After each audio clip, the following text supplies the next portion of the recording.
it's your birthday. In here tonight. Girl, it's your birthday.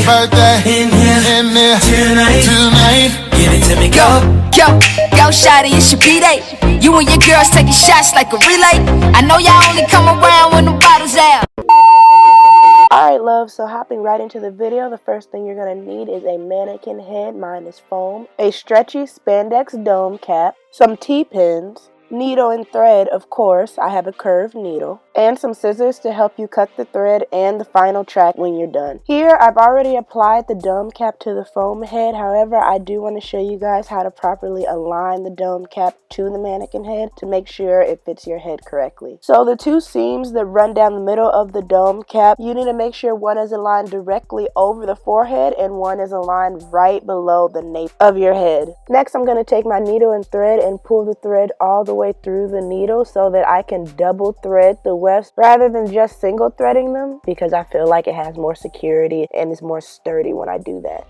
Now this is where the T-pins start to come into play. Because the dome cap is kind of fitted naturally, you're going to go ahead and pull it down to give it a stretch while you're applying the wefts to the dome cap, so when the time comes to actually put the wig on, it's not too uncomfortably snug to your head. Now it's time for what I'd say is the hardest part, which is getting that first track sewn onto the wig. So one thing that I will say, you need to make sure you never go through the elastic band of the dome cap. You always want to go through cloth only, because if you do that, then the wig will not stretch. Also, whenever you're applying a track to the dome cap, you want to make sure that you double loop the track around before securing it down. And by securing it, you're going to wrap that thread around the needle 3 times and pull through, and it will end up creating this knot that secures the track better than anything else will. I learned this dope technique from Forever Chrissy here on YouTube, so I will be sure to leave the video that I'm referring to in the description box. Anyway, you're going to continue this technique of wrapping the thread around the needle 3 times to make those knots throughout the whole process of making this wig. And because you're making secure knots each time, it's okay to space out the threading 1 to 1.5 inches every time you thread the needle through the dome cap. Now, because sometimes it's hard to keep the tracks in the flow in which you're sewing down the hair, you can go ahead and take a T-pin to secure the tracks down in the direction that you're sewing. It'll make your job a whole hell of a lot easier, because instead of worrying about needling the thread through along with moving the weave as you go, the weave is already secure in the direction in which you're sewing. Here again, I just want to show you guys in slow motion what it looks like to wrap that string around the needle 3 times and pull it through to form that knot, just so you guys can start to get the hang of it. Also, you always want to make sure you push that knot down after it's been made to make sure it's for sure secure. Then I'm going to go ahead and make one more knot before I flip the weft over, because we don't cut wefts here, and start my next row. I feel so dumb. I completely forgot to let you guys know the first bundle that I apply to my wig cap is double weft. I like to have it really full back there, so it's a double wefted track that I just go back and forth with, laying them significantly close together so that it's really full in the nape area. And you can see I don't keep going upward with the tracks until I'm finished with this first bundle. I only want it to be in the nape area. I don't want the double tracks to go any higher, or else the wig won't lay flat. And another reason why I'm not going to double weft all the bundles that go with this wig cap is because it's already curly hair. Curly hair is naturally thick, full, all that stuff. When I first made this wig, I double wefted 3 of the 4, and I didn't have enough hair left at the end. Plus, it was way too heavy and full, so it's best to only double weft the back and go ahead and single weft all the rest. It makes it flatter, it makes it more neater looking, it's just all overall better.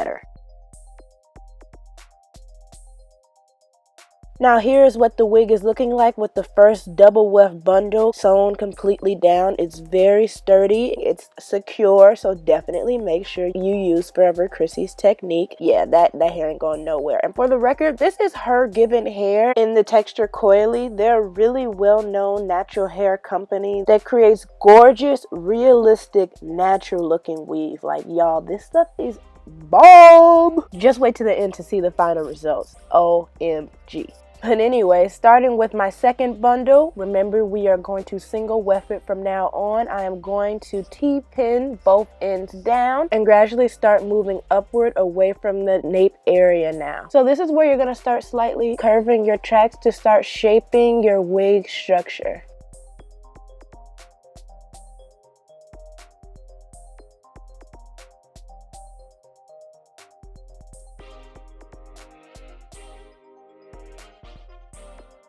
Now with that second bundle done, you can obviously see how flat it is laying. Oh my gosh, I was so like amazed with myself. But yes, you really want to make sure your tracks are laying flat. You know, take your time on this. Don't rush it, because you know, wigs are supposed to last a decent amount of time, so you don't want to rush something like this. So long as you continue to neatly lay the single weft tracks one on top of the other, you will be fine. And always remember, when you're flipping these tracks over, you want to do it slightly higher than the previous track. That'll also help with it laying flat as well.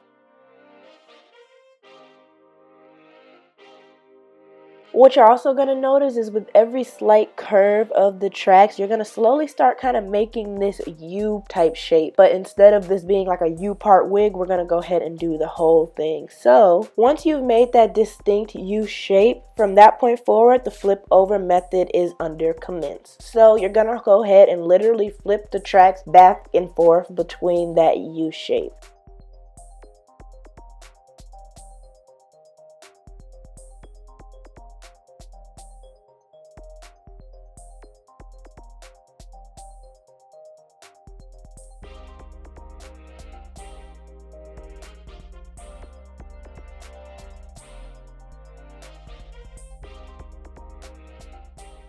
You're going to continue that method until you reach the very end of the wig cap. Your final track should lay directly over top of the edge of the wig cap. I really hope that made sense.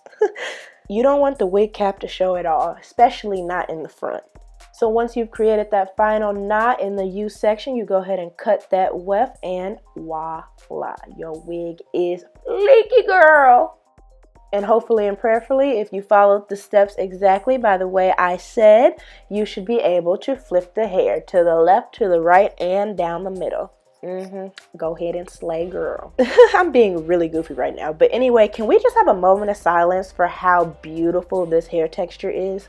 Like, y'all, look how realistic it is. And on top of that, it's soft. It's truly coily to match type 4 hair types, because you already know we be going through the struggle to find the right curl pattern. And then not only do they have a coily texture only that matches my 4 type hair, they also have a curly texture, which is for like 3 type hair, and a kinky texture for like 4C hair. So they're just set. They got us laid. So yeah, if I were you and I were natural, I would definitely check out Hergivenhair, because I will go down in the books of saying they are probably one of the best natural hair companies out there for us natural girls. Plus they're affordable, so it's a win-win situation. And speaking of affordable, they're currently having a Hergivenhair Black Friday sale up until November 30th. I will leave all the information in the description box, but I promise you guys, if you want to get this hair, get it now. I guarantee you guys won't regret it. Go ahead and slay like me for the holidays. Have people asking about your hair, all that good stuff, and